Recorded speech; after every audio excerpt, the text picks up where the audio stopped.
지난 6월 나를 살리는 선택의 고백이라는 제목을 통해서 담임 목사님께서 우리가 계속해서 해야 될 고백에 대해서 알려주셨습니다. 나는 하면 어떻게 해야 되죠? 건강해. 나는 하면 어떻게 되죠? 풍족해. 나는 행복해. 나는 감사해. 이거를 제 아들 필립이가 잘 알고 있는지 궁금했습니다. 그래서 필립이한테 물었습니다. 필립아, 나는 이라고 하면 어떻게 해야 돼? 이렇게 물었습니다. 그랬더니 제 아들 필립이가 아주 당당하게 손을 탁 들더라고요. 그러면서 뭐라고 했는지 아십니까? 나는 잘 살아! 라고 했습니다. 그래서 제 아들 필립에게 잘 살아서 좋겠다라고 이야기해 주면서 제대로 알아야 돼 라고 이렇게 말을 해 주었습니다. 몇 달 전인데요, 제가 1층 사무실에서 용문을 보고 나왔는데 어떤 여자 집사님을 마주치게 됐습니다. 그 여집사님께서 저에게 아주 당당하게 상품권을 달라고 하시더라고요. 제가 가지고 있는 상품권은 로열 패밀리 상품권밖에 없거든요. 그래서 제가 알겠습니다, 드리겠습니다 라고 말씀드렸습니다. 그리고 제가 말씀드리길 2층 우리 데스크로 오시면 제가 드릴 수 있을 것 같습니다 라고 말씀드리고 기다렸습니다. 그분이 오셨습니다. 그분이 오셔서 하시는 말씀이 다른 집사님 이름을 말씀하시면서 그 집사님 것도 달라고 하시더라고요. 저는 좀 당황스러웠지만 우리 교구도 아니신 것 같아가지고 제가 섬기는 교구에 속한 분이시냐고 제가 물었습니다. 그랬더니 그분이 갑자기 화들짝 놀라시면서 제가 드렸던 그 상품을 제게 돌려주시며 죄송해요, 아니에요 하면서 예배당으로 이렇게 빨리 뛰어 들어가셨습니다. 제가 곰곰이 생각해 보았습니다. 그 집사님은 왜 나에게 상품권을 달라고 하셨을까? 네, 좀 뭔가 유추되는 정답이 있었는데 그것은 바로 저를 장예준 목사님으로 착각했던 것입니다. 네, 종종 그런 얘기를 많이 듣곤 했습니다. 장예준 목사님이 괜찮아 설교도 하시고 그런 설교를 하신 후에 저한테 와가지고 은혜 많이 받았어요 하시는 분들이었습니다. 우리 장예준 목사님 굉장히 멋지게 생기셨잖아요. 잘생기시고 남자답게 생기셨잖아요. 불만은 없습니다. 저를 착각했다는 거에 불만은 없는데, 그런데 그런 착각이 계속된다면 어느 순간 낭패를 보게 되는 것이죠.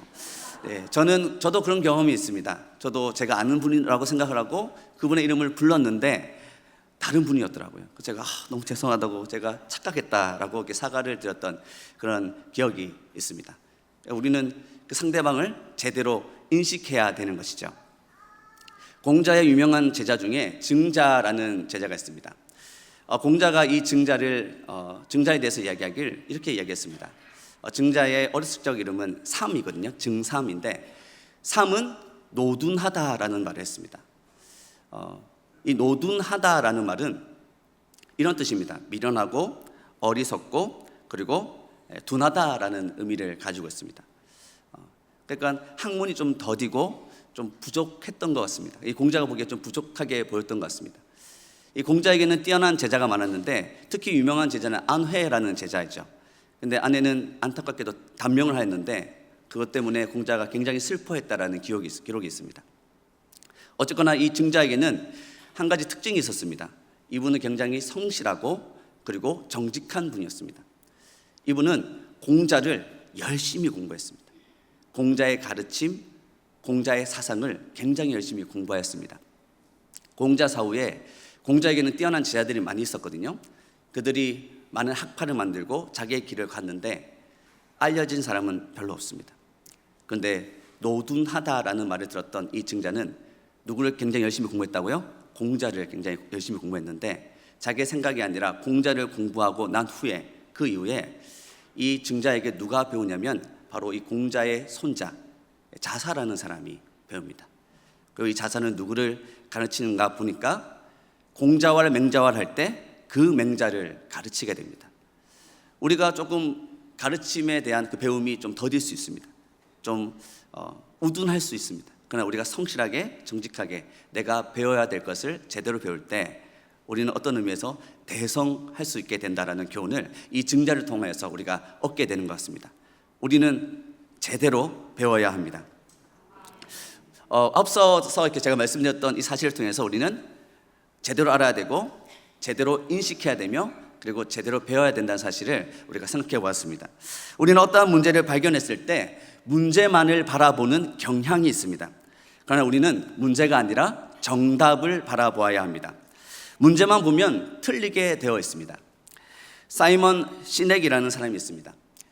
이 사이먼 시넥은 이런 얘기를 했습니다. 인간의 뇌는 부정적인 것을 인식할 수 없다. 인간의 뇌는 부정적인 개념을 인식할 수 없다라는 말을 했습니다. 제가 한번 질문해 보겠습니다. 여러분, 사자를 지금 생각하지 않을 수 있습니까? 많은 사람들이 나는 사자를 생각하지 말아야지 라고 생각하는데, 사자를 생각하지 말아야지 라고 생각하면서 사자를 떠올립니다. 한번 눈을 감아볼까요? 여러분, 나무를 생각해 보지 마십시오. 나무 그려지죠?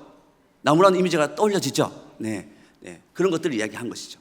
그래서 스키 선수들이 스키를 탈 때 장애물을 보지 않는다고 합니다. 그렇다면 무엇을 볼까요? 그들은 길을 가야 되지 않습니까? 그 길만 본다고 합니다. 우리도 또한 마찬가지입니다. 우리는 문제를 봐서는 안 되고 정답을 바라봐야 하는 것입니다. 우리의 인생을 보니까 여러 가지 문제들이 있습니다. 재정의 문제, 건강의 문제, 관계의 문제, 자녀 문제, 문제투성입니다.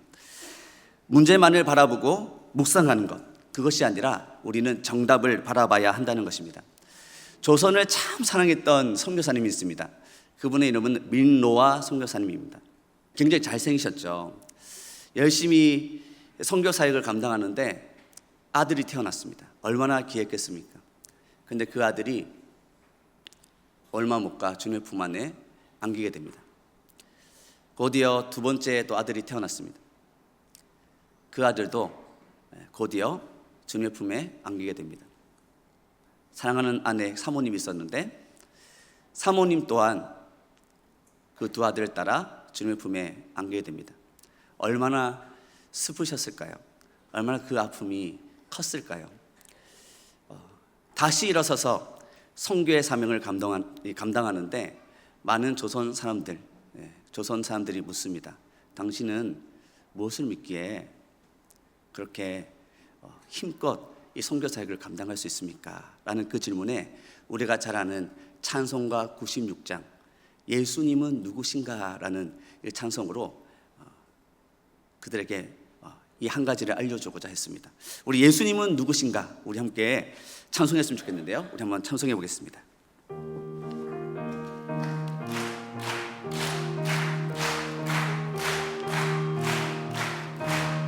예수님은 누구신가? 우는 자의 위로와 없는 자의 풍성이며 전한 자의 높음과 잡힌 자의 노임되고 우리 기쁨 대신에 예수님은 누구신가? 약한 자의 강함과 눈먼 자의 빛이시며 병든 자의 고침과 죽은 자의 부활되고 우리 생명 되시네.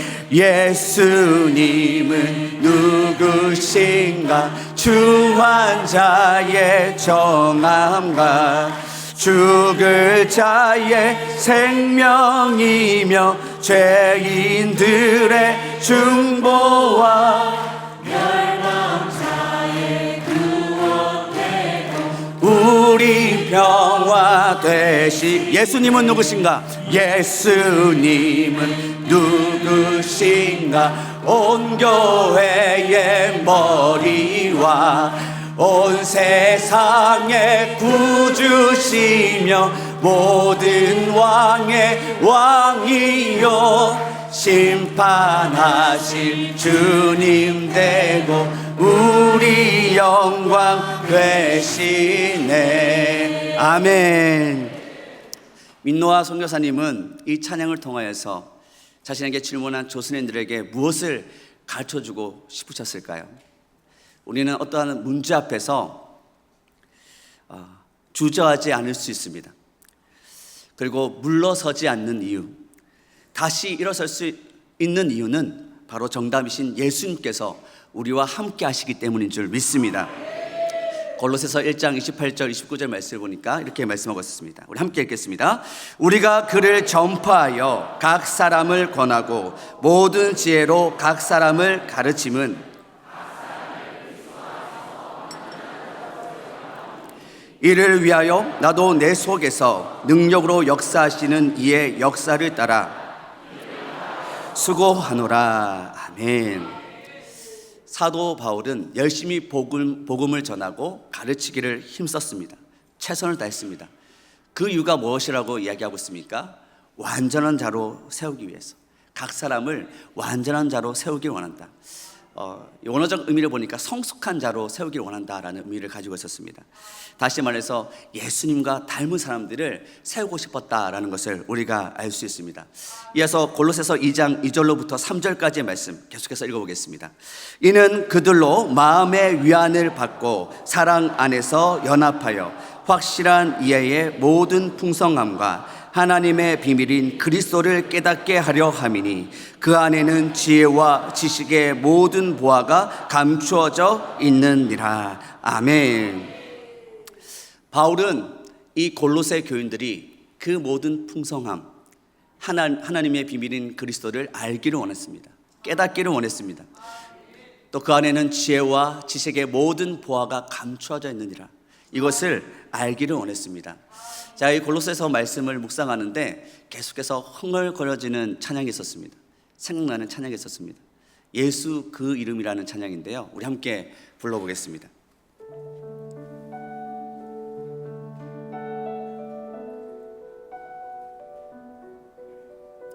예수 그 이름 나는 말할 수 없네. 그 이름 속에 있는 비밀을, 그 이름 속에 있는 사랑을,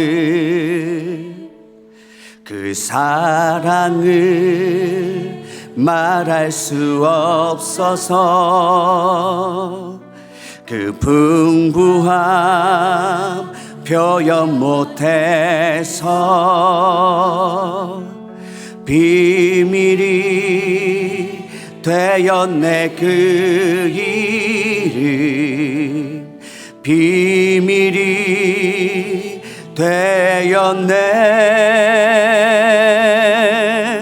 사람들 그 이름 건축자의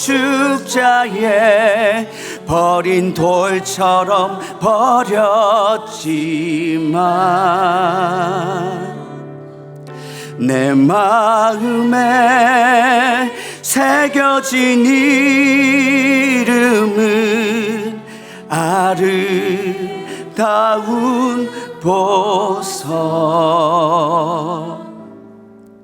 내게 있는 귀한 비밀이라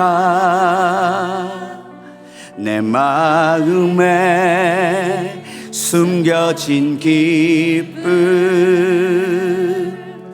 예수 그 이름 나는 말할 수 없네. 그 이름의 비밀을,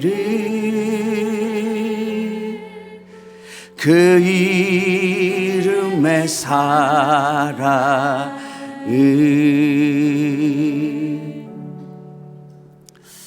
예수님이 하나님의 비밀이라고 말씀하고 있습니다. 우리 골로새서 2장 2절부터 3절까지 말씀 우리 한 번 더 읽었으면 좋겠는데요. 우리 함께 읽어보겠습니다. 이는 그들로 마음의 위안을 받고 사랑 안에서 연합하여 확실한 이해의 모든 풍성함과 하나님의 비밀인 그리스도를 깨닫게 하려 함이니 그 안에는 지혜와 지식의 모든 보화가 감추어져 있느니라. 아멘. 예수님이 하나님의 비밀인 까닭은 무엇일까요? 사실 비밀의 원어적 의미는 계시이거든요. 비밀은 감추어져 있는 것입니다. 계시는 무엇일까요? 보여주시는 것입니다. 우리가 성령님의 도우심을 통해서 이 계시를 우리가 깨달을 수가 있습니다. 한 농부가 있었습니다. 열심히 밭을 가는데 보물을 발견한 거예요. 와, 너무 귀하다. 그래서 이 사람은 정직한 사람이었기 때문에 그 보물을 많은 사람에게 알려주었습니다. 그 밭의 주인에게도 알려주었습니다. 그런데 그 사람들은 도무지 그 보물의 가치를 알아보지 못했습니다. 그래서 이 가치를 아는 이 사람은 자신의 전 재산을 털어서 그 땅을 삽니다. 왜요? 그 보물을 소유하고 싶어서. 우리는 그 보물을 가진 자들인 줄 믿습니다. 우리가 가난을 정의할 때 절대적으로 가난하다라는 그런 의미를 쓸 때가 있습니다. 어떨 때 쓸까요? 우리 예전에 제가 IT 영상을 본 적이 있는데 어떤 아이가 진흙에다가 버터를 진이겨가지고 진흙 쿠키를 만들어서 먹는 장면을 보았습니다. 그 장면을 볼 때 우리는 확실히 가난하다라고 우리가 생각할 수 있겠죠. 그런데 이 현대를 살아가는 우리는 상대방을 보면서도 가난하다라고 느낄 때가 있습니다. 상대방의 부요함이라든지 상대방이 잘 나가는 모습을 보면서 나는 가난해라고 생각되는 그런 경우가 있습니다. 그러나 정답이신 예수님이 우리 안에 있다면 더 이상 우리는 비교하지 않아도 되는 줄 믿습니다. 그 부요함이, 그 풍성함이 우리 안에 있기 때문에 더 이상 우리는 비교하지 않는 줄 믿습니다. 우리 예수님으로 우리 안이 가득 채워지기를 주님의 이름으로 축원합니다. 빌립보서 3장 8절 말씀을 보니까 이렇게 말씀하고 있습니다. 우리 함께 읽어보겠습니다. 또한 모든 것을 해로 여김은 내 주 그리스도 예수를 아는 지식이 가장 고상하기 때문이라. 내가 그를 위하여 모든 것을 잃어버리고 배소물로 여김은 그리스도를 얻고. 어떤 지식이 가장 고상하다고요? 예수를 아는 지식이 가장 고상하다라고 이야기하고 있습니다. 당연히 알고 있다라는 생각을 우리가 많이 하던데요, 굉장히 큰 착각이죠. 당연히 알고 있다라는 착각, 그 착각은 굉장히 위험한 생각입니다. 우리는 무엇인가를 알 때 단편적으로 이해할 때가 참 많습니다. 예수님 또한 마찬가지입니다. 예수님도 우리가 단편적으로 믿고 단편적으로 생각할 때가 참 많습니다. 세상에는 석사 박사가 참 많거든요. 제 주변에도 석사 박사가 참 많습니다. 근데 이 오늘 본문 말씀, 이 빌립보서 3장 8절 말씀은 그들한테 고상하다 이야기하지 않습니다. 예수를 아는 그 지식이 가장 고상하다라고 말씀하고 있습니다. 그래서 석사 박사 위에 무엇이 있다고요? 행복사. 네, 우리 행복사, 우리 손 한번 다 들어보실까요? 행복사. 네, 손 들지 않은 분들이 참 많은데, 네, 곧 행복사가 될 줄 믿습니다. 네, 예수제자 대학 졸업하면 행복사 되잖아요. 예수를 아는 그 지식이 가장 고상하다 하였는데 예수를 아는 그 지식으로 우리 안이 채워졌으면 좋겠습니다. 골로새서 2장 3절 말씀 우리 다시 한번 더 읽었으면 좋겠습니다. 그 안에는 지혜와 지식의 모든 보화가 감추어져 있느니라. 우리는 정답이신 예수님을 제대로 알아야 됩니다. 제대로 인식해야 됩니다. 그리고 제대로 배워야 합니다. 제가 요즘에 우리 젊은 시절에 조용기 목사님하고 젊은 시절에 옥하는 목사님 설교를 참 많이 듣습니다. 와, 조용기 목사님 설교 참 재밌더라고요. 믿습니다, 했습니다, 됐습니다 이렇게 하면서 속사포로 팍팍 하시는데 옷도 집어 던지고 막, 네, 너무 재밌더라고요. 옥하는 목사님 설교 듣는데 한 가지 그림이 그려졌습니다. 예수님은 이것이구나라는 그런 그림이 그려졌는데 그것은 바로 예수님은 바다다라는 그림이었습니다. 바다는 어떻죠? 참 깊습니다. 또 어떻죠? 넓습니다. 예수님은 참 넓고 참 깊으신 분이구나라는 생각을 하게 되었습니다. 우리가 바다를 볼 때 한 번씩 좀 위험해 보인다라는 생각을 하죠. 그러나 그 생각을 지워버리고 예수라는 바다에 뛰어들 때 우리는 아름다운 자원을 보게 될 것입니다. 그 풍성함, 그 부요함을 우리가 누리게 될 것입니다. 말씀을 정리하도록 하겠습니다. 우리는 문제 많은 세상을 살아가고 있습니다. 문제 없는 사람은 이 세상에 아무도 없습니다. 우리는 문제 있는 인생을 살아가고 있습니다. 그런 문제 있는 인생에게 하나님은 예수님을 주셨습니다. 우리는 이 예수님을 통하여서 그 아름다운 자원, 그 풍성함, 그 부요함을 누릴 수 있는 것입니다. 우리는 정답이신 예수님을 제대로 알아야 됩니다. 제대로 인식해야 됩니다. 그리고 제대로 배워야 합니다.